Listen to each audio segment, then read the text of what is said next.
Welcome to the Know Nothing Show with Alan Elkins and Rich Freedman, who have been in the legal profession for over 30 years and now want to share their experience and knowledge with you, the public. Hey, maybe they do know a little something. Join Alan and Rich by calling in at 888-565-1470 or watching them on elkinsandfreedman.com on Monday nights. And now, here's Alan Elkins and Rich Freedman. Hello, everybody, and a good evening to you. I'm Alan Elkins, along with Richard Freedman, Alan's partner for 33 years. 33 years. That is a long time, Richard, and we're still breathing. I know, barely, but we're still breathing. We say every day above ground's a good day, Richard. Exactly. All right, so we got lots to talk about tonight. First, let me say, I expect to have a guest joining us in the near future. We may break early just to have her come in, and her name is Leslie Ann Hooker. And is that her real name? That's her real name, Leslie Ann Hooker. And there's a story behind the Hooker part, which she'll explain to us. Very interesting. She claims, I should let her tell the story, but one of her relatives, a famous general, was General Hooker. I don't want to spoil the story, but what makes Leslie Ann Hooker interesting, besides the really creepy name, I'm sorry, Leslie, is the fact that she's also a professional burlesque performer in a Marilyn Monroe lookalike. And when I say burlesque performer, she really goes all around the country performing. Like Las Vegas? Just came back, I think, from Las Vegas, so she'll tell us about that. And I know she has some other businesses, such as, you ever wonder who stocks Santa Clauses during the winter? She has a company. She hires Santa Clauses for all the stores. Wow. So kind of interesting. So she'll be along shortly, and we'll talk to her. Looking forward to that. Okay. But until she gets here, we have a whole bunch of interesting stories to talk about, not the least of which is the royal baby. And the reason that if I hear that again, I'm going to jump out the window. Now listen, I understand I was very inappropriate from Nice, France last week when you started to ask me about, was I very excited about the birth of the royal baby? Obviously you weren't too excited. No, and you know what? I feel somewhat vindicated because I should take it out on my phone, and I will. Mm-hmm. I did a little research. There's actually a study by the Pew Research company to see, they take opinion polls. And this says, by and large, most Americans say they do not follow news of the British royal family.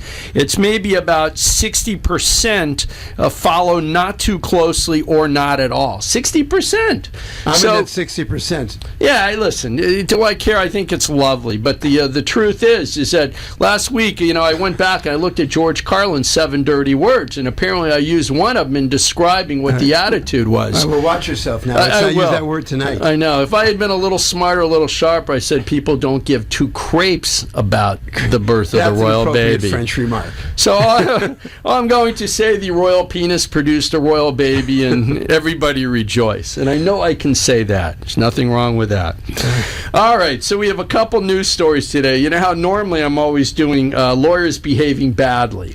Tonight, no lawyers behaving badly? You know what? I had a lawyer, worked in a law office. He did some inappropriate things, but we'll save that for another week. The first story that I want to bring to everybody's attention, you talk about just a stinking weasel. He's a firefighter, okay? He's a firefighter.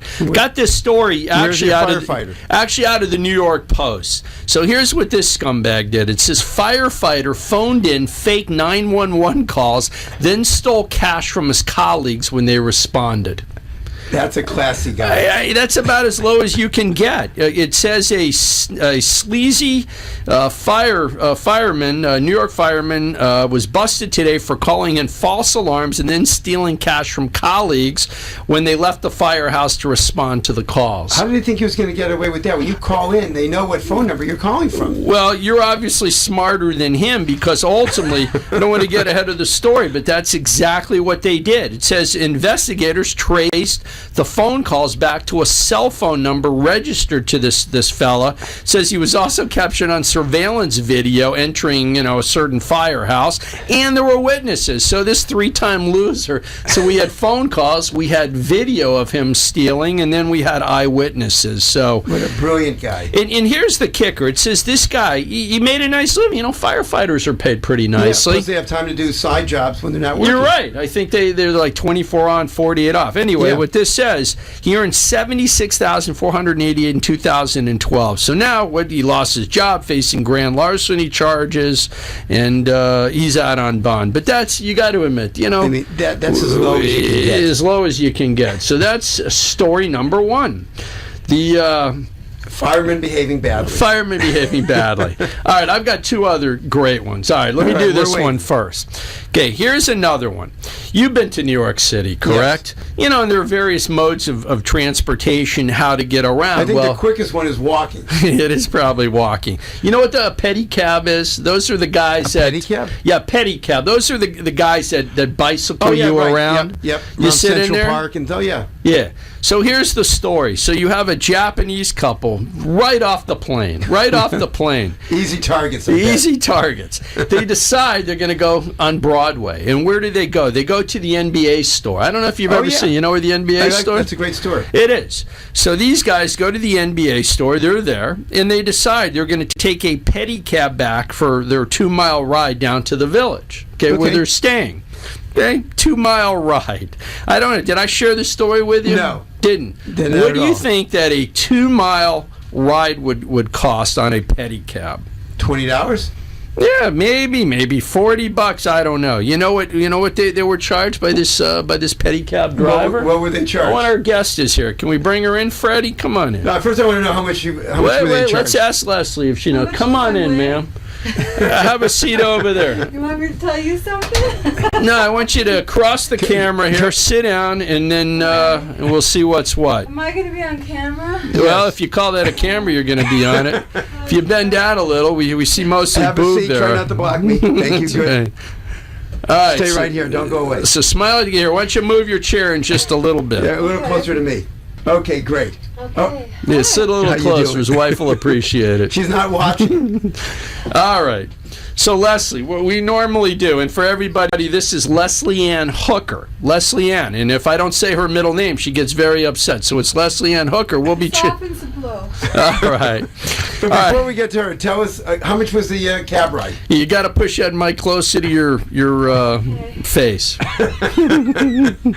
You're a All right, seriously, why don't you scoot a little closer? I'm doing my best. I can't get in much further. Yeah. I know. Okay. All right, well, you can always, Richard, help her with the mic. Who are you anyway?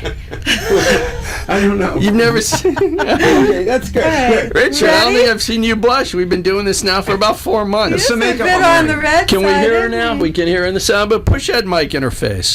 Just pull it out.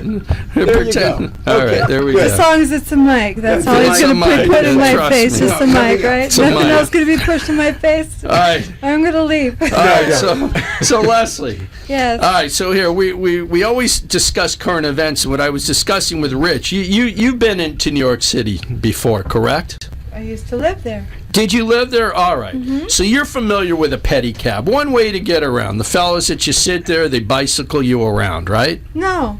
Never seen a pedicab?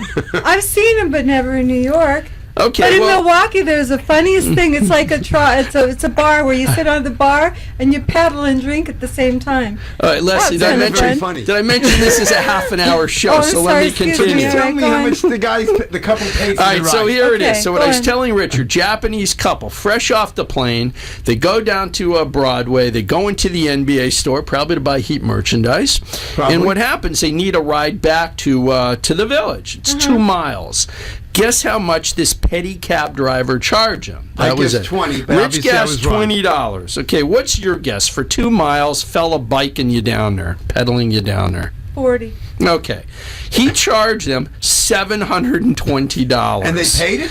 Well, they didn't have much choice. It says for the 2 mile ride, even worse, the couple were told the bill was $520 and didn't see that they were charged an extra $200 until they went back to Japan. Well, here, actually, I didn't see that. It says for that money, they could have bought 9 mellow swingman jerseys at the NBA store or spent 3 hours in a pedicab, which should have cost him at the most $4 a minute. Then what happened, believe it or not, that I know when they get back, the same driver tried to charge them a second time. Didn't go through. The same driver? Yeah, same driver. So what happened, it says the Department of Consumer Affairs is trying to find the rogue pedicab drivers, asking the court to subpoena the company. And you know how he charged was kind of interesting. You know how I use on my phone when we scan the client's credit cards? Right. The same thing. It's called the Square. That's how they did it. So no verification. So these poor, think of it's just not a nice thing to do. Oh, excuse me. You know what? I made a really serious mistake there. I thought you were talking about the pedal guys. The guys that pedal the bicycle. Yeah, is that what you mean by pedicab? The guys that pedal the Oh, so it bicycles, they're was called pedicabs. pedicabs. Yeah, they pedal you like their little cab. Got it. 2 mile drive. That's terrible. That's terrible. It is terrible. It is. So that's story number 2, current event. Well, that's Let me just move this for you. Okay, good, Okay. perfect. Good. Okay, story number 3 that I have. This story just made me laugh. Okay, wait a minute. Oh, somebody's phone is ringing. Is Must be your wife. No, my phone's not my phone. No, not my phone. Oh, it must be our guest's phone. Well, I will ignore that. I should have told her to Must be turn on off vibrate. the phone. I know there's a joke there, Rich, and I'm not going near he's it. sitting next to the naughty boy. That's right. And Tell me the you are silly- sitting next to the naughty boy. These are the times when you wish that there was nobody listening or watching. Yeah, well, I don't think you have to worry, Richard. No. All right. Okay. Story number 3 is, I came back on an airplane. I had a wonderful vacation. And then I read this story, which just made me laugh. A federal jury convicted a New Jersey man of sexually abusing a sleeping woman on a cross-country flight. So what happened? He went to trial. He was convicted. This gentleman's name was Bawur Axcal. Well, I guess it's Bawur Axcal or something like it. It says the Turkish-born American citizen was convicted of sexual abuse and abusive sexual contact for his actions on a flight last August. So I love it. This guy apparently testifies. He's sitting behind a woman in the seat in front of him. It says he told authorities after his arrest that the woman made unwanted sexual advances towards him and forced his hands to touch her. Really? Forced his hands to touch her. Poor guy. Says the woman who testified under an alias because the nature of the charges awoke from a sleep to find Axel reaching around from behind her. Now remember, you've all been in an airplane, not that easy. Reach around behind her to fondle, says her breasts, and sticking his other hand down her underpants. This woman must be a sound sleeper. Yes, so. Can't imagine.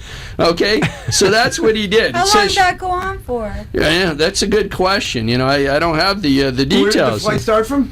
It actually, I do know that. It was from Phoenix to Newark. So Phoenix to Newark, probably about 4.5 hours. I don't know. Yeah, probably someplace in Ohio. Says she woke up, immediately pushed him away, and got up to notify the flight attendants. And then it says they saw him in a spooning position with the woman with one hand under a sweater of her lap and the other around her shoulders. I just the visual of that just makes me, it's not funny, but once I, reach around the seat. It's outrageous behavior. Terrible. See, so Leslie, that's passengers I've behaving seen badly. worse. I usually do lawyers behaving badly. Well, you can She's share seen some. worse. You're right. As On a performer, Yugoslav I'm Air. sure. On No, Yugoslavia. Yugoslav Air. Okay, well, I heard about that. This is You know why what you're I here. saw on Yugoslav Air?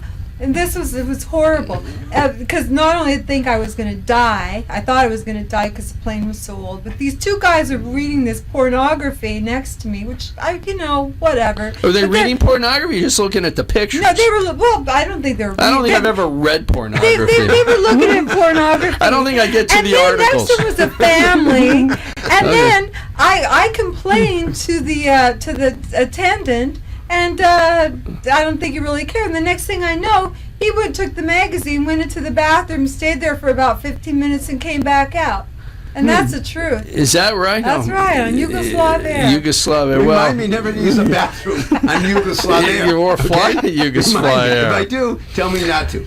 All right. So listen, We've talked about the royal baby. We've talked about our greedy pedicab driver. We've talked about this perv feeling, well, I guess, accosting a woman on the airplane. Right. We've talked about the firefighter stealing from the station house. The only thing I didn't talk about before we get to Leslie, horrible story about the woman flying off the roller coaster at Six Flags. It's terrible. It's hard to believe. Yeah. And next to her child. You know what we're talking about, I Leslie? did hear something about that, but how did she actually fly out? It's called Texas Giant is the Ride, and this took place at a Six Flags over Texas. And apparently, when she was getting on what's supposed to be the tallest roller coaster hybrid, I guess is wood and steel, she actually asked the attendant, probably a pimply face, teenager, "Are you sure I'm in good?" Because she had some doubt about hearing something click. And they go, "Yeah, you're fine." Sitting next to her kid. As the ride starts progressing, the harness or whatever it was, she wasn't fastened in. She shot out of there like a rocket. Terrible. It's horrible. It's just a horrible case, multi-million-dollar case. Wow. I can't even think about it. And it's cases like that. You just far did she didn't fall? happen. How I far? think she flew to New Jersey. That's just a That far, joke. huh? I can't make light of a story like this, but she was catapulted out of there, which is horrible. I don't know why I'm laughing. Okay. No, it is terrible. Here. Not Bad. It is terrible. Not Bad funny. lawyer. Not All funny. right. So Well, now let's get on. What we with the should show. probably do. But you know what? Those guys that work those things, they're not trained. They're not rocket scientists. no. So, they're carnies. They're called carnies. You're exactly right. And They are They put carnies. those things together. They tear them down. Well, Six Flags is permanent, but the regular carnivals, and I do have a friend that owns a carnival, and they travel around. They put these things together. Listen, here's Yeah. what we're gonna do. Hold that thought about your carny friends. We're gonna take a break right now, and we'll be back in just a moment. I can't wait. So let's hurry up back. My aunt called. Freedman, take the intimidation and worry out of getting the legal help you really need. Call today 1-800-992-12square.tv. Understands how important advertisement is and is proud to express that it's truly the only plugged-in internet television production company on the market. AMP2.tv live streams all their shows across all the major selling markets in the U.S. and abroad. Call them at 866-224-5422. The AmpSquare.tv library allows productions to be seen over and over again, making commercial platforms more usable. Call 866-224-5422. Toll free 866-224-5422. AMP2.tv, the first and only internet television network that's truly plugged in. 866-224-5422. That's AMP, the number 2.tv. That's what he wrote. What did he wrote another for the what? Yeah, he goes.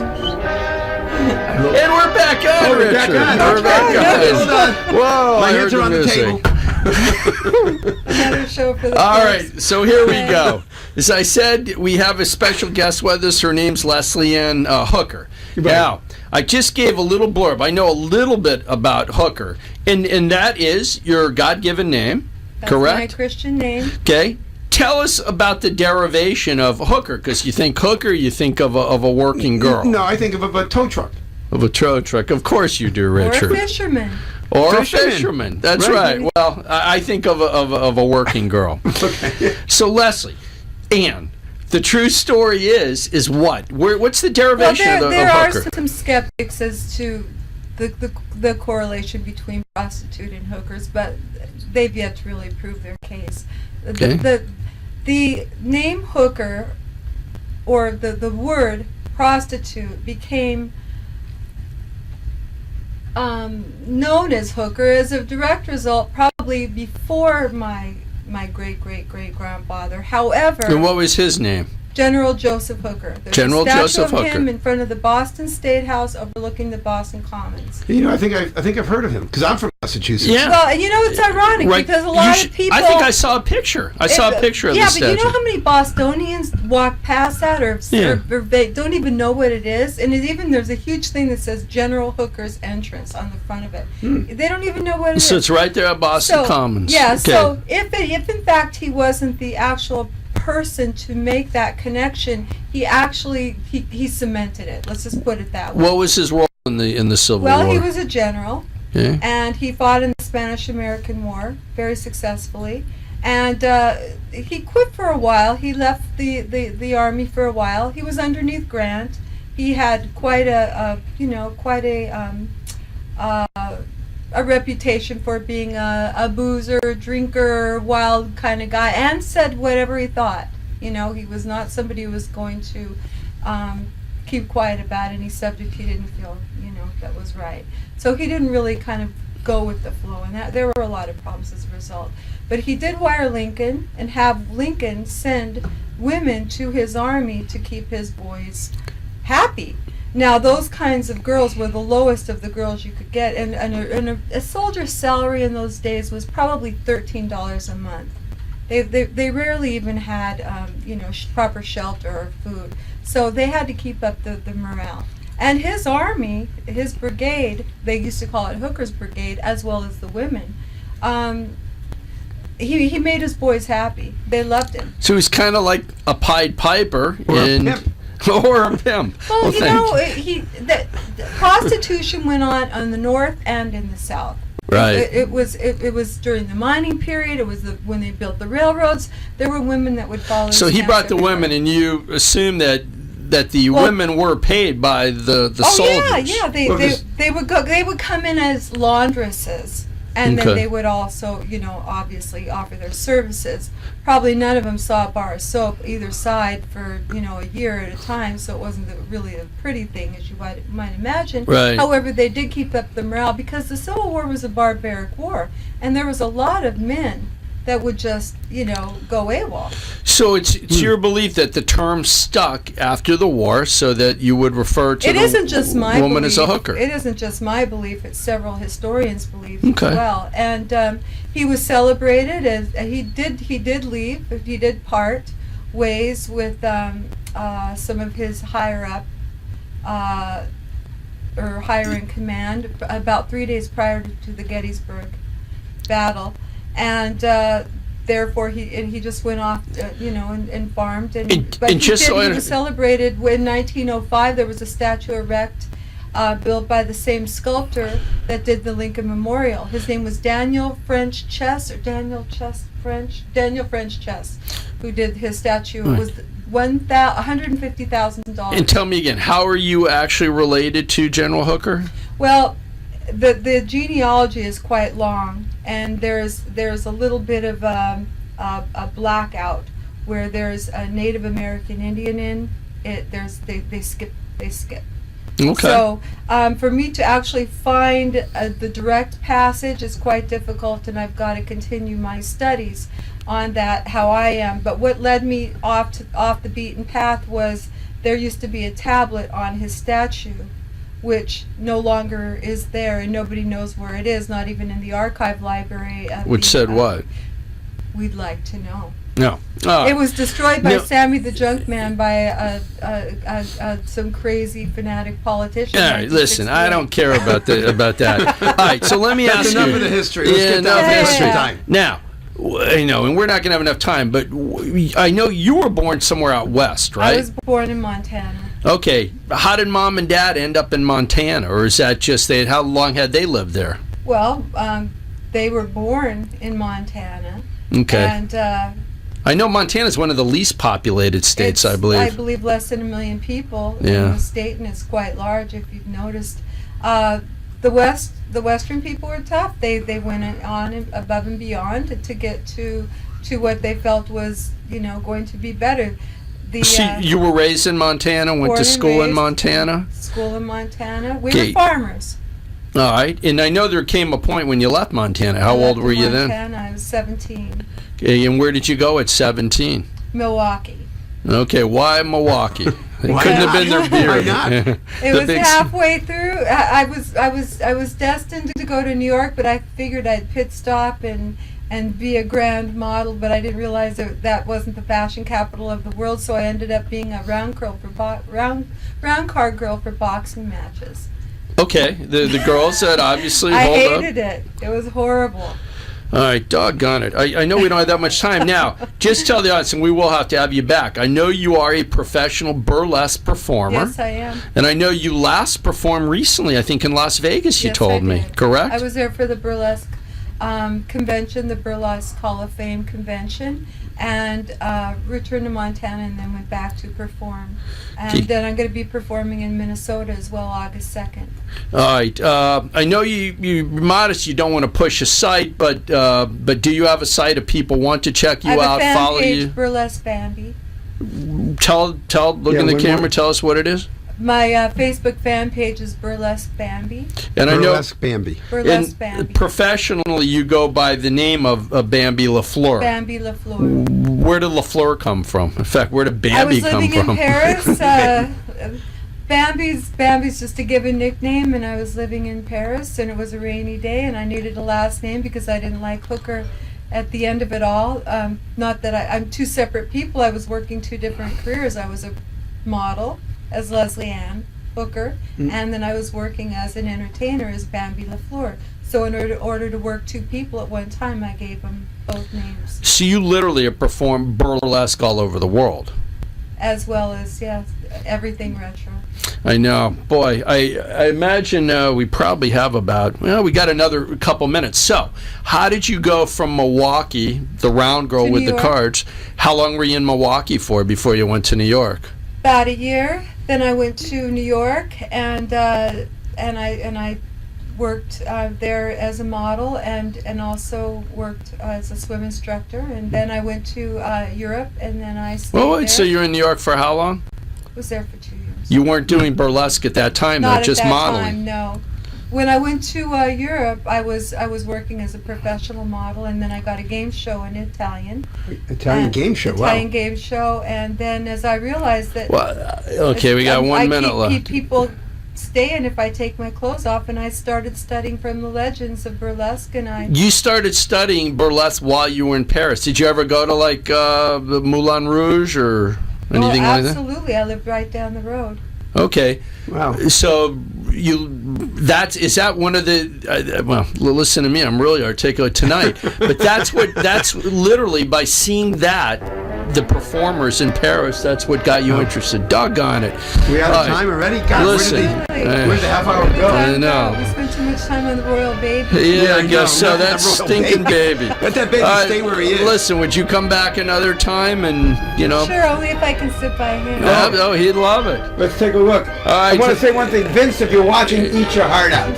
All right, listen. That's all the show we have tonight. I'm Alan Elkins. He's Richard Freedman. You need an attorney, look us up, elkinsandfriedman.com. Hope you enjoyed the show. We'll see you next week, and you're going to come back real soon, I'll right? be back soon. Excellent. Can't wait. All right, that's it. Good night, everybody. We'll see you next Monday. See you next Monday, same time, 6 o'clock.